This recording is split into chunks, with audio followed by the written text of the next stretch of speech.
Sir आता पुढील हवामान कसं राहणार सर? तुमच्या माध्यमातून पाऊस सांगण्यात आला होता 20 मार्च. 18 तारीख आहे. हो.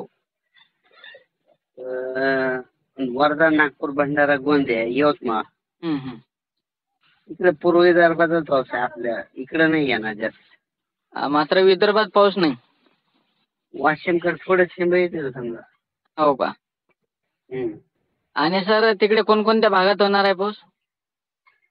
पूर्व विदर्भात फक्त वर्धा, नागपूर, भंडारा, गोंदिया, चंद्रपूर, हं. इकडे तेलंगणा, आंध्र हं, प्रदेश, हं. छत्तीसगड तिकडल्या भागात.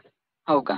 तिकडे पाऊस पडेल म्हणून आपल्या मराठवाड्याकडे आवाज येईल फक्त. हां, हां, हां. आणि सर या पावसामध्ये काही गारपिटीची शक्यता वगैरे आहे काही? तिकडे आहे चंद्रपूरकडे.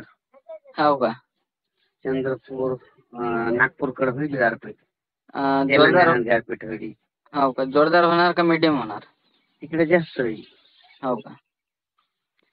सर बरेचसे शेतकरी मित्र म्हणत होते की 2025चा मान्सूनचा अंदाज घ्या. समजा पाऊस कसा राहणार, कोणकोणत्या महिन्यात कुठे पाऊस पडणार? चांगला पाऊस पडणार. जूनच्या शेवटच्या आठवड्यात पेरणी होणार आहे. हो का? आणि ऑगस्ट, सप्टेंबर जास्त पाऊस पडणार.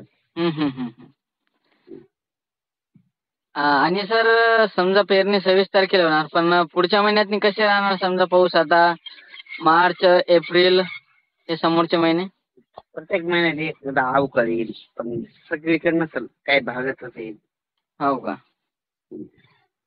समजा घाबरायचं काही काम नाही शेतकऱ्यांना, नाही का? हो. हं, हं. Okay, okay. टेम्परेचर जास्त जाईल. हां, हां, हां. 25 तारखेच्या नंतर 42 पर्यंत जाईल आता. हो का? हो. आणि काही समोरच्या महिन्यात शक्यता आहे का सर या पावसाची पुन्हा? येईल ना अवकाळी येईल. हो का?